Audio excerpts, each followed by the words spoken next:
Class 12 UP board के प्यारे विद्यार्थियों, स्वागत है आप सभी का शिवम लेक्चरर में। नागरिक शास्त्र का पेपर है जो 19 फरवरी 2026 के लिए सबसे ज़्यादा महत्वपूर्ण है।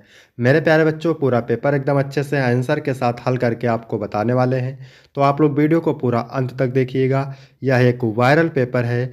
सेम ऐसा ही पेपर आपके बोर्ड एग्जाम 2026 में पूछा जाएगा। समय 3 घंटे 15 मिनट का होता है मेरे प्यारे बच्चों, और पूर्णांक होता है 100 का। यहाँ पर थोड़ा सा निर्देश देख लेते हैं। निर्देश में क्या है? प्रारंभ के 15 मिनट परीक्षार्थियों को प्रश्न पत्र पढ़ने के लिए निर्धारित है।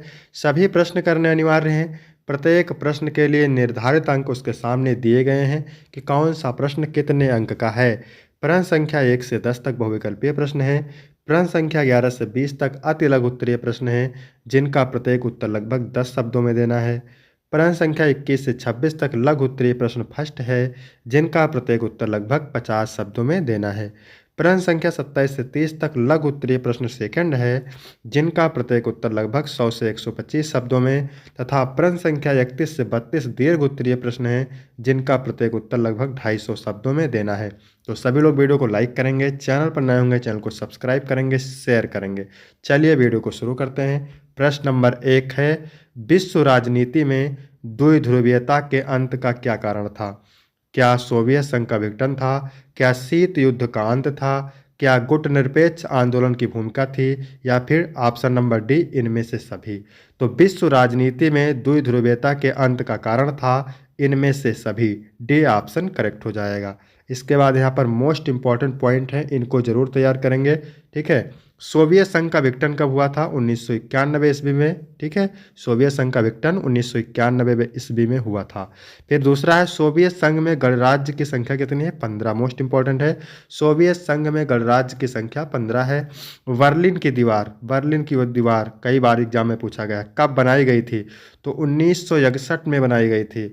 और बर्लिन की दीवार यानी कब गिराई गई थी? तो 1989 में गिराई गई थी। शीत युद्ध का महत्वपूर्ण प्रतीक बर्लिन की दीवार है। कभी कभी पूछता है शीत युद्ध का महत्वपूर्ण प्रतीक क्या है, तो आपको बताना है बर्लिन की दीवार। यदि आपको इसका पीडीएफ चाहिए तो डिस्क्रिप्शन में टेलीग्राम की लिंक मिल जाएगी, वहां से टेलीग्राम ज्वाइन करेंगे, आपको पीडीएफ मिल जाएगा। इसके बाद प्रश्न नंबर 2 है, यूरोपीय आर्थिक समुदाय यूरोपियन इकोनॉमिक कम्युनिटी का गठन कब किया गया? 1948, 1957, 1949, 1972। तो यूरोपीय आर्थिक समुदाय यूरोपियन इकोनॉमिक कम्युनिटी का गठन किया गया था 1957 में। बी ऑप्शन करेक्ट हो जाएगा। तीसरा प्रश्न है, निम्न में से किसकी पुलिस हिरासत में मृत्यु हो गई थी? चारू मजूमदार की, जयप्रकाश नारायण की, जगजीवन राम की, दत्ता सामंत की। तो पुलिस हिरासत में मृत्यु हुई थी चारू मजूमदार की। ए ऑप्शन राइट हो जाएगा। इसके बाद 4 नंबर प्रश्न है, दक्षेस यानी सार्क की स्थापना किस वर्ष हुई थी? 1986, 1990, 1985, 1992। तो 1985 में दक्षेस यानी सार्क की स्थापना हुई थी। अब यहाँ पर मोस्ट इंपॉर्टेंट प्रश्न है, सार्क के सदस्य देशों की संख्या कितनी है? 8 है। ध्यान रखेंगे, सार्क के सदस्य देशों की संख्या है 8। शिमला समझौता हुआ था 1977 में। शिमला समझौता कब हुआ था? 1977 में। 1971 में बांग्लादेश के मुद्दे पर पाकिस्तान ने भारत पर आक्रमण किया था। ठीक है, 1971 में बांग्लादेश के मुद्दे पर पाकिस्तान ने भारत पर आक्रमण किया। फिर है, बांग्लादेश का गठन कब हुआ? 1971 बताना है। बेनजीर भुट्टो की हत्या कब हुई थी? 27 दिसंबर 2007 को, ध्यान रखिएगा। इसके बाद अगला प्रश्न है 5वां नंबर, भारत किस वर्ष संयुक्त राष्ट्र संघ का सदस्य बना? 1945, 1944, 1947, 1950। तो भारत 1945 में संयुक्त राष्ट्र संघ का सदस्य बना। 6 नंबर है, निम्नलिखित के गैसों में से किसे वैश्विक ताप वृद्धि का कारण समझा जाता है? मीथेन को, कार्बन डाइऑक्साइड को, हाइड्रोफ्लोरोकार्बन को, इनमें से सभी। तो आपका बी ऑप्शन से हो जाएगा कार्बन डाइऑक्साइड। इसके बाद 7 नंबर प्रश्न है, वैश्वीकरण के प्रति भारत की प्रतिक्रिया स्वरूप उठाए गए कदम हैं? औद्योग नीति में सुधार, विदेशी निवेश, विदेशी प्रौद्योगिकी समझौते, या फिर इनमें से सभी। तो डी ऑप्शन राइट हो जाएगा। वैश्वीकरण के प्रति भारत की प्रतिक्रिया स्वरूप उठाए गए कदम हैं उद्योग नीति में सुधार, विदेशी निवेश, विदेशी प्रौद्योगिकी समझौते। इसके बाद 8वां नंबर प्रश्न है, राज्य पुनर्गठन कानून कब लागू किया गया? 1951, 1952, 1956, 1960। तो राज्य पुनर्गठन कानून लागू किया गया था 1956 में। इसके बाद 9 नंबर है, श्वेत क्रांति का जनक किसे माना जाता है? एम एन स्वामीनाथन को, जवाहरलाल नेहरू को, वर्गीज कुरियन को, इनमें से कहीं नहीं, कोई नहीं। तो श्वेत क्रांति का जनक माना जाता है वर्गीज कुरियन को। ठीक है। और श्वेत क्रांति किससे संबंधित है? तो दुग्ध उत्पादन से संबंधित है, ध्यान रखेंगे। इसके बाद है 10 नंबर प्रश्न, अंतर्राष्ट्रीय न्यायालय कहाँ स्थित है? हेग में है, न्यूयॉर्क में है, जेनेवा में है, पेरिस में है? इसका उत्तर आप कमेंट बॉक्स में बताएंगे कमेंट करके कि अंतर्राष्ट्रीय न्यायालय कहाँ स्थित है। फिर है अति लघु उत्तरीय प्रश्न। तो प्रश्न नंबर 11 है, शॉक थेरेपी की परिभाषा लिखिए। तो शॉक थेरेपी का अर्थ है आघात पहुंचाकर उपचार करना है। ठीक है। शॉक थेरेपी का क्या अर्थ है? आघात पहुंचाकर उपचार करना। इसके बाद 12 नंबर प्रश्न है, आसियान क्या है, यह कब अस्तित्व में आया? आसियान एक क्षेत्रीय संगठन है जिसका उद्देश्य एशिया प्रशांत क्षेत्र के देशों के मध्य सामाजिक व राजनीतिक स्थिरता को बढ़ाना और विकास करना है। इसके स्थापना 8 अगस्त 1967 को थाईलैंड में की गई। इसके बाद 13 नंबर प्रश्न है, साफ्टा समझौते पर कब हस्ताक्षर हुआ? 29 जून 2005 को। साफ्टा समझौते पर 29 जून 2005 को समझौता हुआ। 14 नंबर प्रश्न है, अंतर्राष्ट्रीय स्तर पर काम करने वाले किन्हीं दो गैर सरकारी संगठनों के नाम लिखिए। तो यह है यूनेस्को और यूनिसेफ। इसके बाद 15 नंबर प्रश्न है, मोस्ट इंपॉर्टेंट, निशस्त्रीकरण से क्या अभिप्राय है? तो निशस्त्रीकरण से अभिप्राय हथियारों के निर्माण या उनको हासिल करने पर अंकुश लगाना है। निशस्त्रीकरण से अभिप्राय हथियारों के निर्माण या उनको हासिल करने पर अंकुश लगाना है। फिर है पर्यावरण से जुड़े जुड़े अंतर्राष्ट्रीय संगठन का नाम, तो है संयुक्त राष्ट्र पर्यावरण कार्यक्रम। पर्यावरण से जुड़े अंतर्राष्ट्रीय संगठन का नाम है संयुक्त राष्ट्र पर्यावरण कार्यक्रम। इसके बाद 17 नंबर है, वैश्वीकरण के किन्हीं दो दुष्परिणाम का उल्लेख कीजिए। तो पहला है, वैश्वीकरण से गरीबी और बेरोजगारी में वृद्धि हुई तथा अमीरों और गरीबों के बीच की खाई और ज़्यादा बढ़ गई। दूसरा है, राज्य द्वारा शिक्षा, स्वास्थ्य आदि कल्याणकारी कार्यों पर किए जाने वाले खर्च में कटौती की जा रही है। इसके बाद 18 नंबर प्रश्न पूछा गया है, भारत में वैश्वीकरण की शुरुआत कब हुई? तो भारत में वैश्वीकरण की शुरुआत हुई 1991 में। ठीक है।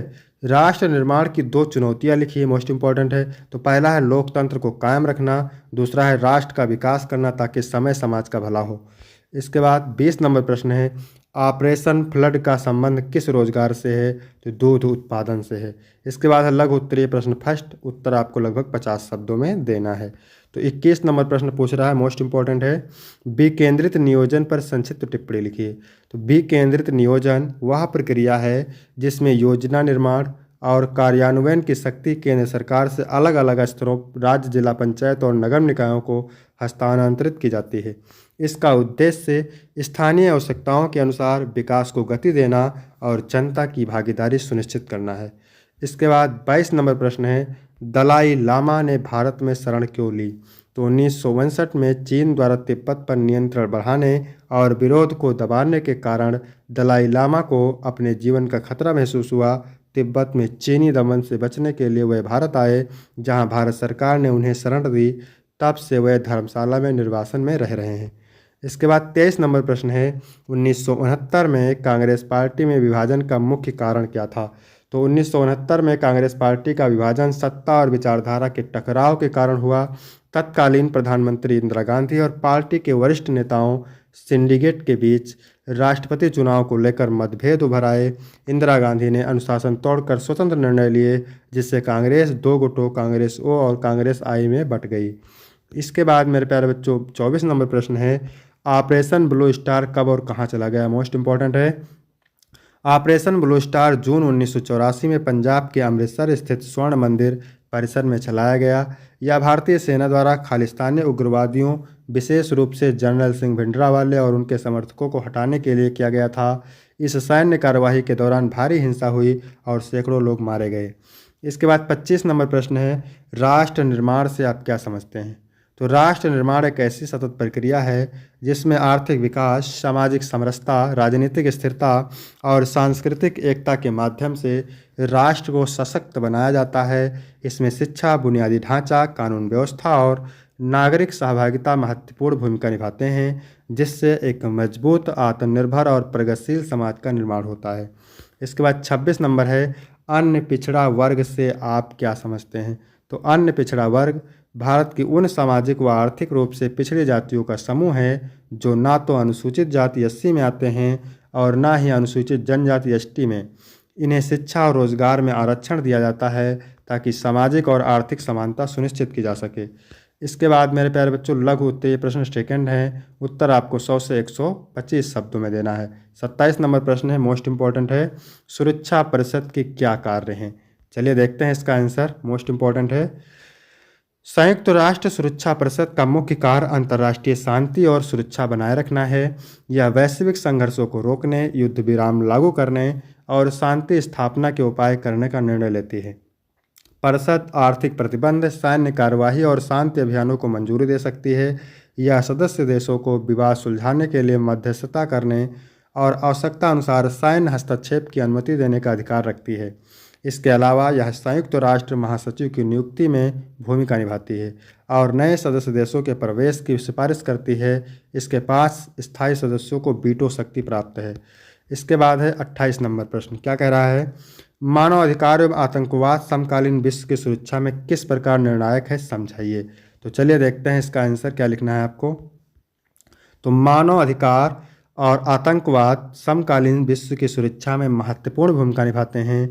आतंकवाद न केवल निर्देश लोगों की जान लेता है बल्कि समाज में भय और अस्थिरता भी फैलाता है।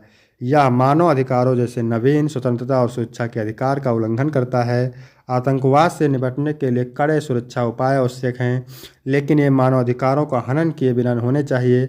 न्याय संगत कानून, शिक्षा, विकास और अंतर्राष्ट्रीय सहयोग से आतंकवाद को रोका जा सकता है। इसलिए मानवाधिकारों की रक्षा और आतंकवाद विरोधी रणनीतियाँ वैश्विक शांति और स्थिरता के लिए निर्णायक है। इसके बाद है 29 नंबर प्रश्न, मूलवासी किसे कहा गया है? भारत में इसके स्थिति की चर्चा कीजिए। तो चलिए देखते हैं इसका आंसर आपको क्या लिखना है मेरे प्यारे बच्चों। तो इसका आंसर आपको लिखना है, क्या लिखना है? भारत में मूल निवासी उन समुदायों को कहा जाता है जो प्राचीन समय से यहाँ रहते आए हैं और जिनकी अपनी विशिष्ट सांस्कृतिक, सामाजिक और आर्थिक पहचान है। इनमें मुख्य रूप से अनुसूचित जनजातियां शामिल हैं, जिन्हें आदिवासी भी कहा जाता है। भारत में इनकी स्थिति मिश्रित है। कुछ समूह परंपरागत जीवनशैली अपनाए हुए हैं, जबकि अन्य आधुनिक समाज में घुल मिल रहे हैं। हालांकि कई आदिवासी समुदाय अब भी गरीबी, शिक्षा की कमी, भूमि विवाद और विस्थापन जैसी समस्याओं का सामना कर रहे हैं। सरकार इन्हें सशक्त बनाने के लिए विभिन्न योजनाएं और आरक्षण नीति लागू कर रही है। इसके बाद मेरे प्यारे बच्चों 30 नंबर प्रश्न है, क्या कह रहा है? 30 नंबर प्रश्न क्या कह रहा है? 1920 से 1950 तक भारतीय साम्यवादी दल के कार्य प्रणाली की व्याख्या कीजिए। तो चलिए देखते हैं इसका आंसर आपको क्या लिखना है। तो इसका आंसर लिखना है आपको 1920 से 1950 तक भारतीय साम्यवादी दल की कार्यप्रणाली ब्रिटिश शासन के विरोध, मजदूर आंदोलन और किसान संघर्षों पर केंद्रित रही। 1950 में इसकी स्थापना के बाद पार्टी ने ट्रेड यूनियनों और कृषक संगठनों के माध्यम से वर्ग संघर्ष को संगठित किया। 1930 के दशक में कांग्रेस के साथ सहयोग किया और किसान मजदूर आंदोलनों में भाग लिया। 1942 के भारत छोड़ो आंदोलन के दौरान सोवियत संघ के प्रति नीतिगत प्रतिबद्धता के कारण सीपीआई ने तटस्थ रुख अपनाया। 1947 के बाद पार्टी ने तेलंगाना विद्रोह में सक्रिय भूमिका निभाई, लेकिन 1950 के बाद लोकतांत्रिक प्रणाली में भाग लेने लगी। इसके बाद है दीर्घ उत्तरीय प्रश्न। उत्तर आपको 250 शब्दों में देना है। प्रत्येक उत्तर के लिए 8 अंक आपको मिलेगा। तो 31 नंबर प्रश्न है, प्रथम पंचवर्षीय योजना का देश के विकास पर क्या प्रभाव पड़ा, अथवा नक्सलवादी आंदोलन की चर्चा कीजिए। तो मोस्ट इंपॉर्टेंट इनको तैयार करेंगे। फिर 32 नंबर है, गुट निरपेक्षता से आप क्या अभिप्राय है? गुट निरपेक्ष आंदोलन के प्रारंभ में भारत की भूमिका का वर्णन कीजिए, अथवा भारत में 1967 में हुए चौथे आम चुनाव का विस्तार से वर्णन कीजिए। तो मेरे प्यारे बच्चों, यहाँ तक वीडियो कंप्लीट होता है। वीडियो कैसा लगा? वीडियो अच्छा लगा हो तो वीडियो को लाइक करेंगे, चैनल को सब्सक्राइब करेंगे, शेयर करेंगे। यदि आपको कोई डाउट है तो कमेंट करके पूछेंगे। फिर मिलते हैं आपको अगले वीडियो में, तब तक के लिए जय हिंद, जय भारत।